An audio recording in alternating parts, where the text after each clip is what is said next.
Ken Trahan with Lenny Vangilder. It's our First NBC Bank Weekend Review, brought to you by First NBC Bank with 35 locations throughout southeast Louisiana and now in the Florida Panhandle as well.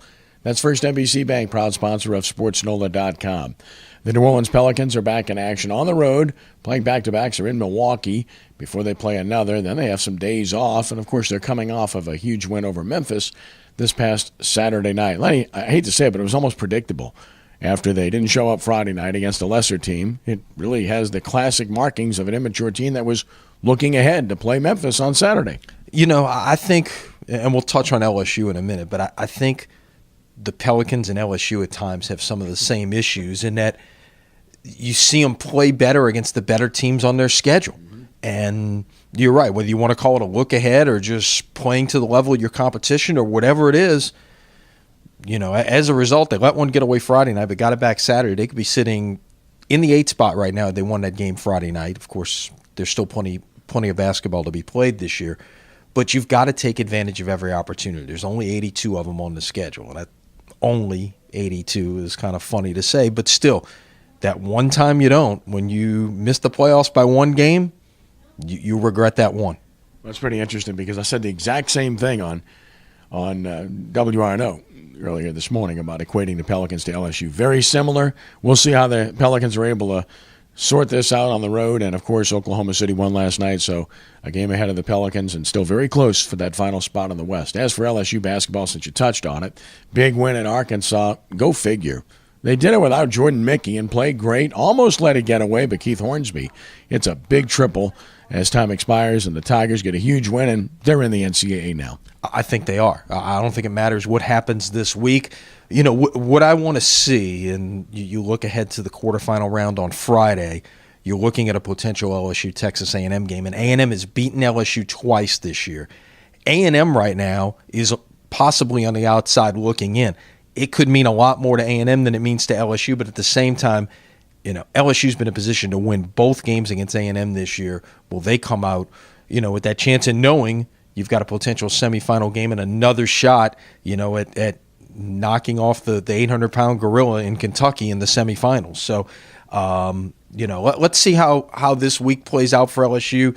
I agree with you. I think they're playing for a seed at this point. But the thing you always have to be careful of, particularly in basketball, is you get those conference tournament upsets. There are a lot of bubble teams that were pulling for Northern Iowa yesterday to come back against Illinois State, and they did. You never know how the bracket is actually going to shape out. If some upsets happen, some teams end up getting automatic berths that wouldn't have been in a tournament otherwise. So you've still got, you know, to continue to play this out just in case. GCAC tournament in New Orleans over the weekend. Chalk was true. Talladega, number one team in the country, emerging victorious on the boys' side. And how about the Suno women? Suno women with a big championship. They'll be on to the national tournament. Expect to see the Xavier men and women, well, maybe not the Xavier women, but certainly the Xavier men get in at large spot in the field. And congratulations to the Loyola women as well, winning their conference championship on the road this weekend, finally getting to beat Bethel, who they've lost to twice in the regular season, the third time.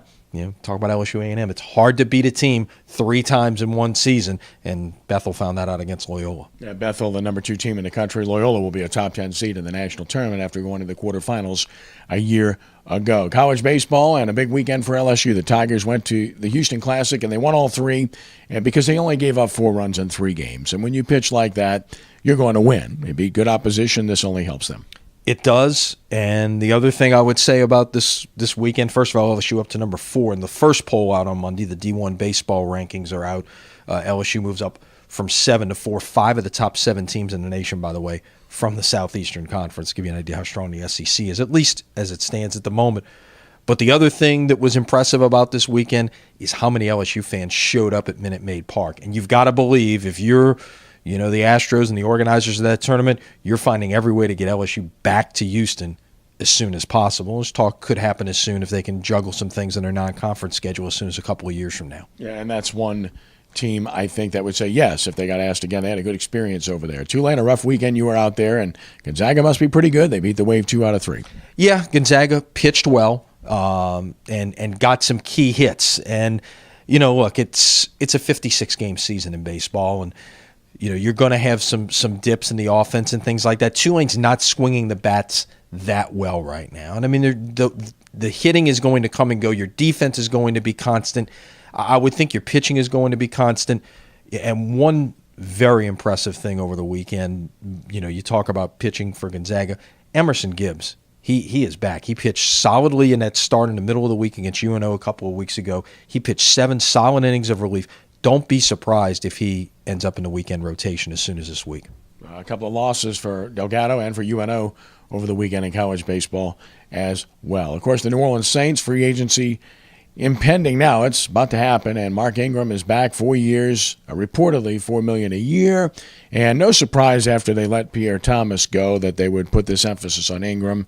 Some people will not like it, some will like it. We'll see how it pans out, but still some big decisions yet to be made. Yeah, again, the league year starts Tuesday at 3 o'clock Central Time, and the Saints are not yet to the cap number, and now they've got even more to try to get to the cap number because of the Ingram deal. So it's that much more moves they've got to make. And they want to be able to try to do some things in free agency. So let's see how what happens here between now and Tuesday afternoon. They obviously like Ingram, but they also saved a little money because they would have paid him $5.2 million if they'd exercised the option a year ago. So they saved a little money on the back end from the front end decision, which turned out to be a good decision. So we'll see how that goes. And obviously it's prep sports this week all over the map. The state championships in boys basketball in Lake Charles, a whole bunch of local interest there. 7 teams from the area will be playing in Lake Charles.